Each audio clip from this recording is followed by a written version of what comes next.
The end of the Gillard government is a sad development for the ex-PM and her supporters, and personally I feel for her loss, but she who lives by the sword ultimately dies by the sword. And the Labor Party has a pretty efficient, overused sword nowadays.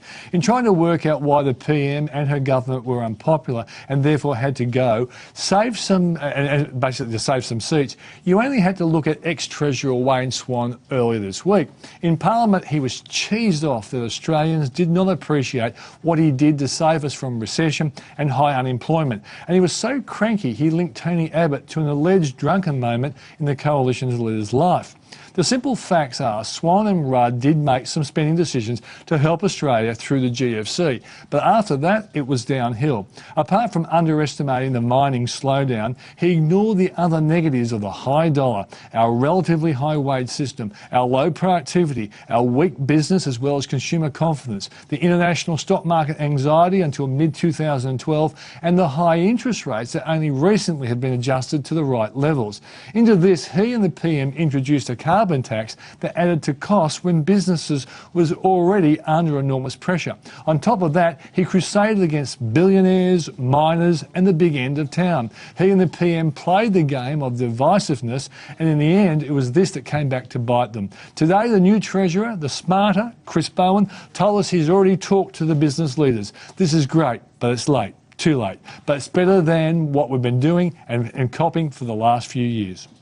It's now time for our king of charts who's been on the money for some time. And the key question is, can we trust these last 2 days of bounces? Lance Lai from Accountants Invest joins us in our Sydney studio. How are you, Lance? Very good, Peter. Now, mate, before we start, let's do that little show-off video clip so we can show people how right you were last time you were on the show. Okay. Hey, that's really convenient. Yep.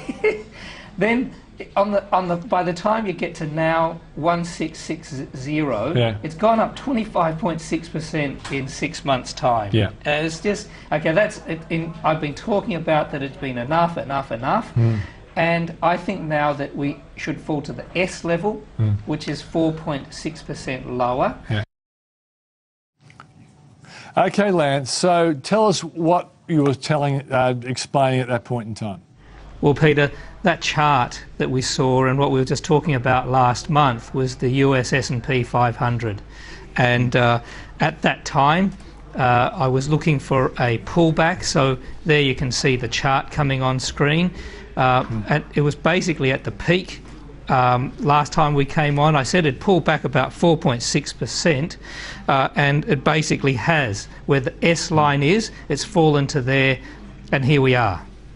Okay, so what are the charts telling you now? Hello?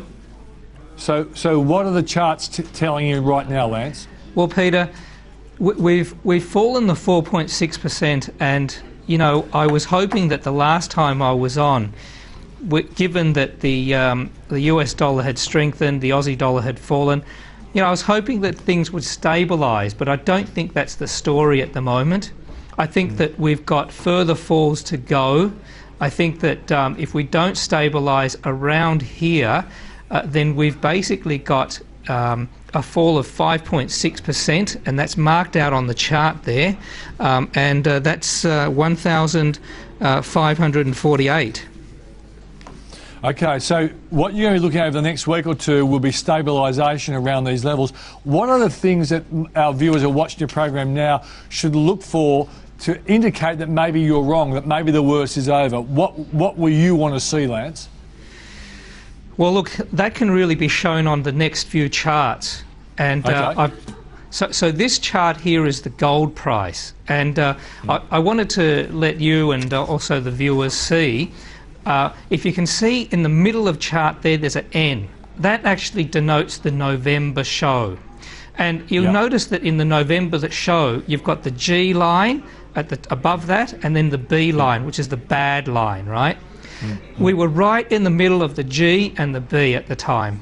I actually thought longer term. Now, I don't like to predict too long term, you know that. But in terms of, I was hopeful that in the longer term we would go up. You notice that on that chart we've tracked down. We've actually tracked down to the B chart, and actually by February we broke through the B. When we broke through the B in February, obviously that's bad. And with it being bad, if you look all the way to the right, since February, we've fallen 31% in the space of 4 months. We're currently at 1,238. The S line, you can see under that, is where I think it'll fall to. It's still got, that's 1,130. So there's still nearly $100 to go there possibly, and it's about an 8.7% fall.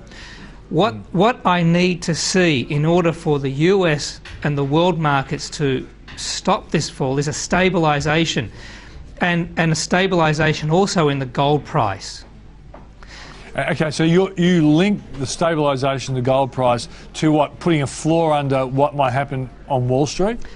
Yes, because I think just as the gold price fell when the B level broke, and we've really been in a fall since when it broke in February, and then you can see the sharp fall off, you know, in the end of March. We've really, the gold price has led these market falls. It hasn't stopped yet. We need to see that stabilise.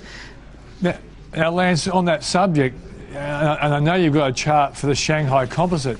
We know the Chinese absolutely love gold. Do you think there's any link to the fact that gold is falling and the Shanghai Composite is doing so badly?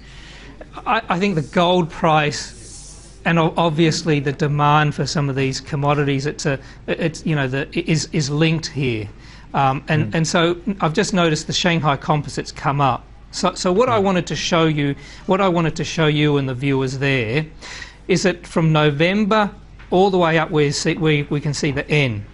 In the November show, we were on the cusp of a B, which is bad, right? We then saw the market go up in 2.5 months, 25%, and we were talking about how that was overdone. It then came back by April to really being in a place which is very comfortable, which is 10% off the top, 11% off the bottom. And from then we were a bit comfortable in the last show where it says M. That was the last time I was on the show, and that actually is a G level. To me, that was a good level, but it needed to really get over it. I thought that it was going to go up to another 5.3%. I was hopeful that the world economies would be okay. It never really got over the G level. The day that I was on the show was the day that we hit 2,333, which was the G level, and all in the space of 1 month, but really over the space of just 2 days. I can't believe it. We've gone down to the B level. We broke the B level on the far right. We're currently at 1,951, which is a tick to the right, just above the B. And on the very, very, very bottom where it flicks down, you can't see it on the chart, but it flicks down on an intraday and flicks back up. This is quite concerning, Peter, because if you look back at what happened on the gold chart, we fell 31% when the B level broke. We're currently sitting under the B level. Now, I'm not saying that we're necessarily going to do that in Shanghai, but this is a concern.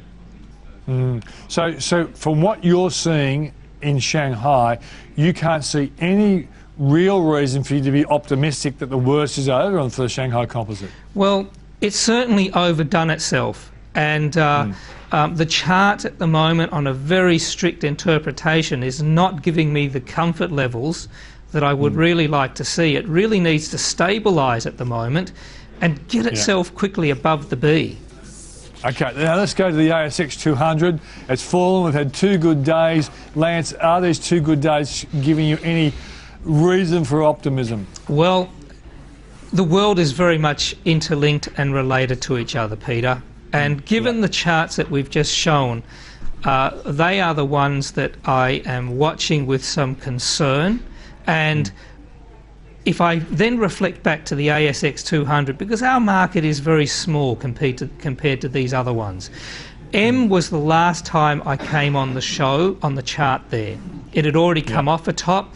We thought that with the Aussie dollar having fallen on a EF basis, the effective fall, you'll see on that line that we've got that EF, I thought that we effectively probably would have fallen to that level last time, and I thought that we probably had a little bit more to fall to that negative 3.7%.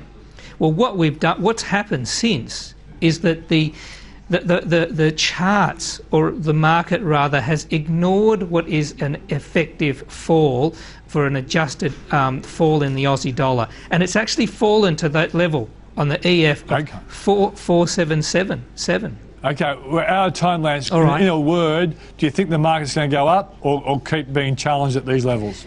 I think we've got some more challenges in the short term, Peter. All right, mate. Thanks for joining us on the program. See you in a month's time. Thank you, mate. If you want to read my thoughts each morning at the close of Wall Street, check out my website, switzer.com.au. And if you have a self-managed super fund, have a look at the switzersuperreport.com.au website. If you've got any questions for me or our guests, go to switzer@skynews.com.au. I'm Peter Switzer. Thanks for watching. I'll talk to you next week.